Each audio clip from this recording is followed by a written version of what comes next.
Hi, I'm Megan with Clark Financial Solutions, and I'm here to help you balance your long-term goals against your short-term reality. As life shifts back towards normal for many, I have a lot of folks telling me they're struggling with thinking about long-term planning. And that makes sense, since we've seen how quickly our long-term plans and goals can be turned completely upside down, and we've also spent the past year or so dealing with a lot of short-term changes. So, how do we bring the long run into focus without getting derailed by the short run?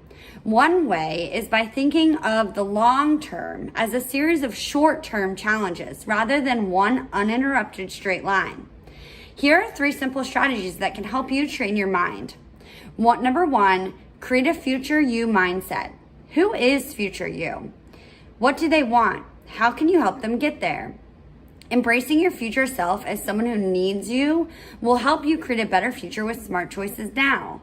Sound a little woo-woo? It's actually based on the concept of future orientation, or embracing the idea that not only is the future unwritten, but that you can write it, especially for yourself.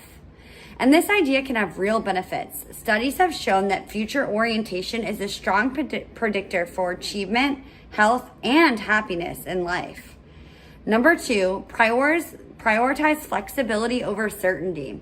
As humans, we're wired to look for certainty. It feels good to think we have everything figured out. Our instincts tell us to act quickly in the short term to avoid the discomfort we feel with uncertainty.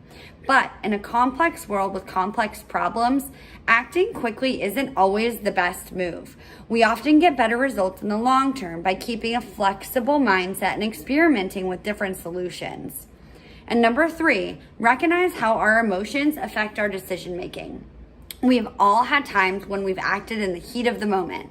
Something makes you unusually happy or upset in the short term, and we make a snap decision that has long-term consequences.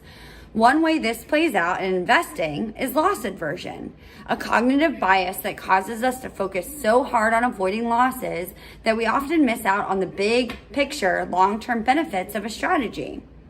The reason you pay a professional to look after your financial life is so you can share your worries and have someone help you take action, both in the short term and the long term. If you have a question about what I've discussed with you, or you'd like to speak personally about what's going on, please use the form below to send me a message. I'll respond personally.